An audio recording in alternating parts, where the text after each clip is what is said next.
Hi, and welcome to the end of season podcast or vlogcast, whatever we call it. Can't believe it's the end of the season already. Mind you, I am quite relieved because it's been quite a tough one. Now, we've got lots to get through, but I like to whiz through as much as we possibly can and get all content in a lovely little tiny box. So I'm going to quickly run over and say hello to our newbie, Alfie. How you doing? I'm good, thank you. Hi, everyone. Yeah, brilliant. I'm looking forward to this. Yeah, because you've not actually been to a women's match yet, right? But you've been watching them on the FA Player, so I suppose you can't now wait till next season starts, right? Yeah, definitely. Yeah, I think I'm gonna get a season ticket if possible and go to as many games as possible. Really looking forward to it. Yeah, I can't wait. Allie, Al, how you doing? I'm doing good, Joe. I'm doing good. Can't wait to start talking about all things West Ham women, loves of my life. I know, and we're all smiling still. I think because we're recording this on a Monday evening, and we're still smiling about Sunday's match even versus Man City. So can I just say, Mac is back. So I'm loving it. Absolutely loving it. I think massive having her back. Yeah, brilliant player. Yeah, really good sort of addition. She's been coming back, so I'm very happy about that. Yeah, saving 2 pence, Al. Yeah, and it's one of the things that I always want to clarify, because I've got some loads of Man City fans for living up here, and the amount of them are like, "Oh, we missed 2 penalties," and I'm like, "No, you didn't. You struck them well-ish. Mac saved 2 penalties. That's the difference. Like, you didn't miss them. Our goalkeeper saved them." Yeah. I think she used literally every muscle in her body. She covered the whole of the goal. She was in constant. She was. It was great to see her back. I know she's had a lot of doubters through the season. I've been up and down with her, to be honest. I have, but that was an absolutely class performance. What a brilliant way to end the season, I think, as well. To Man City. Yeah, absolutely. And I was saying to friends of mine that yes, we may have lost a few games with Mac in goal, but she's kept the goal down. So, whereas our rivals for relegation were losing 4-0, 5-0, things like that, we were losing 1-0, 2-1, 3-2. So and in the end, goal difference saved us. So she was a very pivotal part of our keeping up in the WSL. Absolutely. Yeah, I think sort of agreeing what Ali said there. She's been massive for us in sort of keeping the goals out. And yeah, we might have lost a few games, but she's definitely kept us, sort of kept our hopes up. She's kept our morales up, and definitely kept out a few worldies. So, nothing but applause for her, especially with all the doubters she's had. Yeah, brilliant. She's brilliant. I can't wait to see her sort of get better in the next season as well. And see her live as well, right? It's gonna be definitely. Can't wait. Well, for all of us, none of us have sang her song yet. It's crazy, right? But yeah, I mean, we had such a thin squad. Was it 2 on the bench? That was just so scary. And just to see the 3 at the back, but how well did Fisk and Sissoko and Gilly do at the back? It worked really well. I must admit, I was really surprised. I've got to say, Fisk, undoubtedly one of my players of the season. I think she's been absolutely rock solid for the most part. Yeah. And it showed it against City. Made a few good tackles. She's not afraid to put her body on the line, and I think that's massive for a defender, especially in the situation we were in. Yeah. You've got to have someone that's there. You've got to have someone that's willing to do anything to keep that ball away from the goal. So I think she's been massive, in my opinion. And at this time of the year, after the season, I always get a little bit worried about who we're going to say goodbye to be fair. So I saw today that Fisk, Reddish Svitkova and Barker was named as the ambassadors for the Zoe Skin Health, sort of our sponsors. So it kind of makes me just relax a bit and think, actually, Fisk, and I'm going to call it now, if she does stay with us, I think she's going to be our player of the season next season. Yeah. I couldn't agree more. Yeah. But talking of players that might go, Allie, I've seen something on Insta regarding Dali. I'm sure you have. What are your thoughts? To be honest, Dali was on my list of going beginning of the season for the sheer fact she only signed a 1-year extension.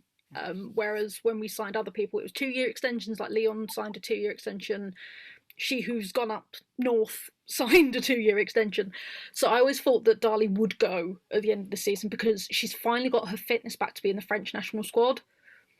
And if we're not offering her Champions League, if we're not offering her something to showcase to get back into that squad again, it wouldn't surprise me. Yeah. I mean, we'll miss her, but she's done her job. She's kept us up. It's not a rat leaving a sinking ship. It's very much we send her off with our blessings, and thank you very much for the couple of years you gave us. Yeah, absolutely. I mean, her and Ollie are obviously up for the player and manager in a month, and we can definitely see why. I think she played her best football with us the past couple of months that I've ever seen her do. So, as you say, Ali, if this is a goodbye, then thank you very much, darling. The goal against Reading alone, we're like, thank you very much. Always a hammer. Yeah. Alfie, one of your faves, was she as well? Yeah, definitely. You know, as Ali said, she did her job. She was brilliant for us. And that goal against Reading, that was just a thing of beauty. For me, my player of the season, up there with Fisk. But yeah, I have to agree. I think she should go. You know, I think we can get something decent for her. I think it would be best for her career. And, you know, it's not going to be sort of, obviously, as we've seen in the men's game, it's not going to be one of those Pyatt situations where she's gone without our blessing and sort of left us, almost snaked us out of it. She's going to be gone as someone who's pulled things out of the bag for us. And she's been absolutely fantastic this season, especially. Yeah. So I think if she does go, she will be missed, but I wouldn't be surprised. It's just one of those where, in a way, you're kind of hoping that she is in the WSL still, so we can all kind of get to say goodbye when we end up playing them, you know. So, but yeah, I think Dali will be missed. But look, do you know what? That was going to be one of my questions at the end. Was the favourite player of the season? But you got in there already. And I'm so sorry. I'm really sorry. So I'm going to throw that over to Ali. Ali, what's your player of the season? Well, it's one of those things that we were talking about this a couple of days ago. I think from the old guard, Kate, once again, we improved massively once the manager started playing her regularly. Under our previous manager this season, she was sort of a sub that he brought on for like the last 15 minutes. Maybe he thought she was a bit past it over thing. And then under Ollie, she has been an absolute leader in that midfield, and up front she was our striker against Arsenal. So I think Kate has been phenomenal, but for me, my player of the season has been Emily Van Egmond. Emily has popped up when we've needed goals. She's thrown her body on the line. She's a force again in midfield. She's added a bit of height and a bit of breadth, and again, I think she's bringing out the best in some of our wingers. So yeah, for me, it's Emily Van Egmond. Yeah, she's one of there's so many that are individual performances that I can't believe we were fighting at the bottom for so long. You know, I mean, for me, Laura is fearless. Her head, she must. How many she even hit the wall? She had to go in the Dagenham and Redbridge wall because she was, you know, the last match as well, just putting her head in everywhere like that. Is also a big shout to Laura and her head. But for me, without question, on a personal level, it would be Reddish. I think she's been the most consistent throughout the whole season, and she was getting better and better and better, and so understated as well and underrated as well. So for me, that was definitely there. But then we've got players that were coming up like Sissoko, Svitkova, you know, there's so many, and as you say, you kind of want to mention them all again, don't you? Yeah. Fisk, you know, I don't want to miss anyone out, because I think, you know, Courtney stepping in, Max. yeah, that's great. Yeah. So look, I mean, the pivotal moments of the season, Al, for you, what were they? Pivotal moments. It was probably that Reading 5-0 win, because that changed our season. Because I don't think any of us pegged it as a win. I think we thought we might be able to get a draw out of them, and give us a point further to safety. But it was just the systematic dismantling of Reading in that 5-0, I think, gave our team the belief that they can fight to save up. I mean, apart from, I think, Martha's first goal, which was a bit of a scramble across the goal line, all of the goals were things of beauty. Like we've talked about Dali's. Martha's final goal, where I think it's Brosnan's chipped the ball to her and she's chipped the ball over Maloney's head and carried on to get it into the goal. It's, yeah, that I think was when we were like, do you know what? We can fight and we are going to stay up in this league. So for me, it was the Reading game.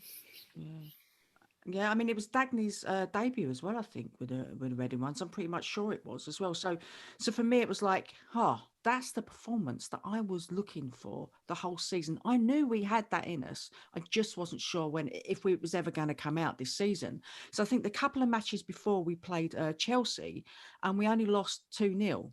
And I thought, actually, that's when we started to look better. We started looking like a proper outfit together and not just individuals. And I think Ollie kind of started just to understand the WSL and the position that he was in. Alf, what was your pivotal moments? I've got, again, so Allie stole it from me. It's got to be a 5-0 Reading. I went, you know, in the build up to that, I was thinking, if we can get a point out of that, what a result that would be. And unfortunately, I wasn't watching it. I was in Borough Market with my boyfriend, and I remember getting a notification from Twitter, and someone had tagged me in. I think it was Abby that ended up tagging me in a post, and we won 5-0. And I'm thinking, am I dreaming? Yeah. But definitely that win gave us so much confidence. And you can see in the games afterwards that our football improved majorly. You know, we were much more fluent on the ball. People weren't so sort of timid. They were able to take shots. They weren't afraid of anything. And I've got to give it, and you know, as we said before, Dali's goal, unreal. Just, I can't get over it. It was unreal. So yeah, definitely the 5-0 win for me. Definitely. Well, and next season, then you're going to be at Borough Market every week. You're not coming to the ground if you get the 5-0 win. Yeah. But Dali, again, throughout, you know, I remember when we lost, I can't believe I'm going to say this, but the 9-1, when we got to the test match, as we call it, back, I think it was August, was it something like that? Yeah. And obviously we lost 9-1, but that goal from Dali was just pure. It was just a beautiful piece of art in my view. So look, I'm missing Dali already thinking about it now. So, but look, moving on to positions that I think we're all going to agree on this one as well. Positions that are required in our squad now. What do you think we need to bring on, Al? To be honest, it depends on who we lose. Obviously, I think we need another out-and-out striker. Because our goals are coming from all over the shop, and I think it would be nice to have a constant goal machine that, you know, is going to get you your 10 goals a season in the league and stuff like that. I would like to shore up our defence a little bit.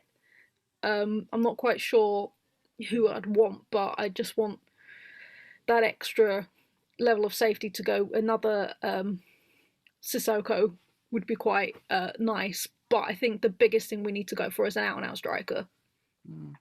Yeah. Alf, you're the same, I guess, right? I think, obviously, looking at the bench at the City game, we need some squad depth, because we pick up a few injuries. Lord knows what's going to happen. So I definitely think, you know, a lot of positions need maybe one, you know, just one signing for the midfield, definitely one for, you know, an attacking role. But I think my main sort of, you know, if position to sign would probably be another defender. So as Ali said, another Sissoko, who is, you know, preferably with a bit of pace.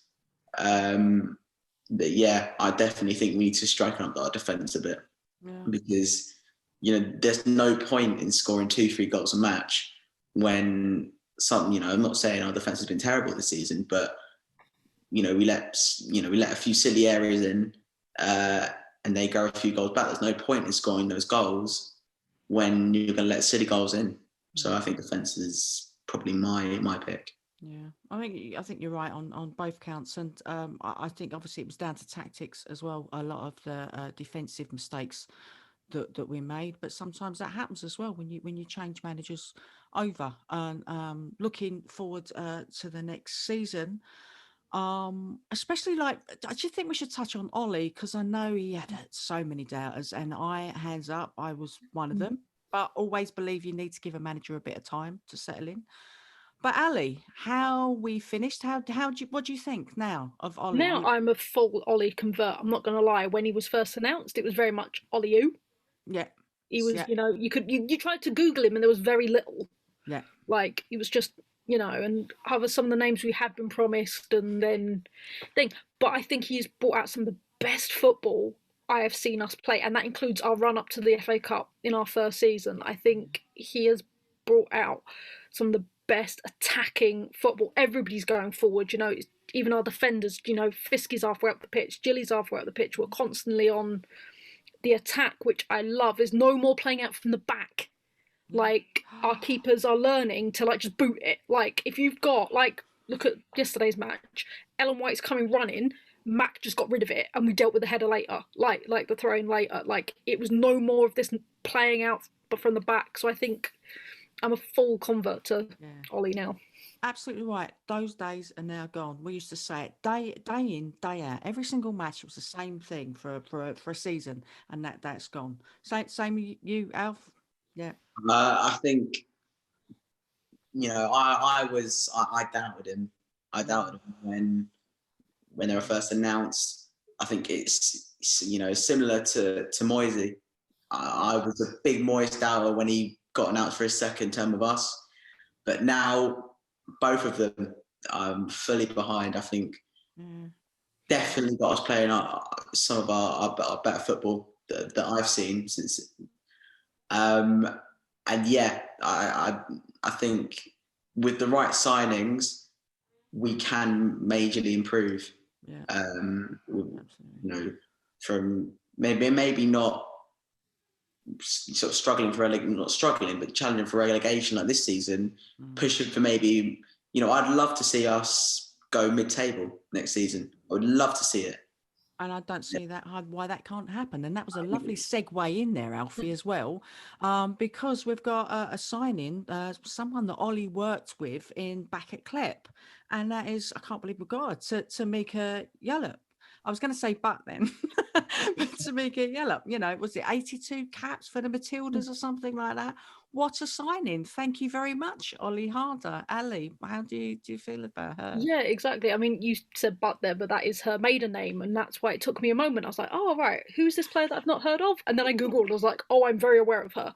Tamika Butt Yallop is one of the best W League players out there. She's won the league 3 times. She's been the player of the year out there in Australia 3 times. She's an absolutely machine. We wanted a midfielder, so if it's very much a case of if Dali's going, we've already got her replacement in Tamika. Like, we're being very quick, which I quite like. And, you know, long may the Aussie contingent continue. It used to be Arsenal's where it got all the Aussies, and now it looks like we're getting all the Aussies.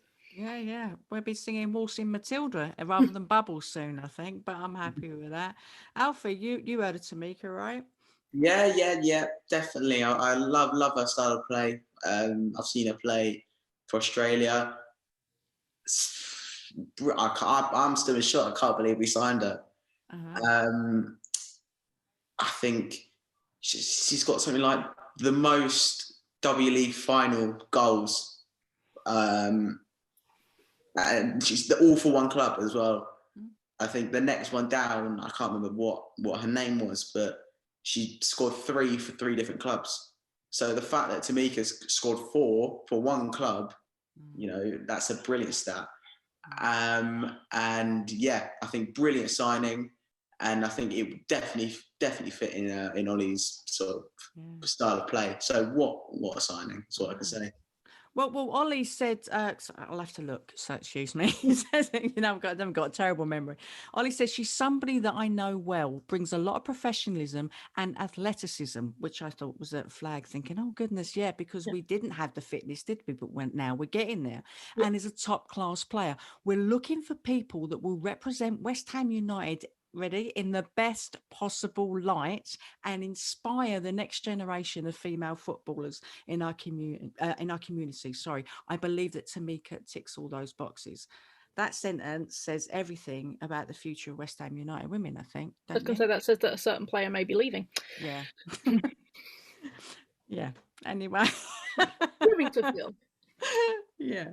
Well, also, I mean, and then Tamika, which is really nice as well, really admire the level of professionalism that Ollie brings to the game, no matter what kind of club he's managing at.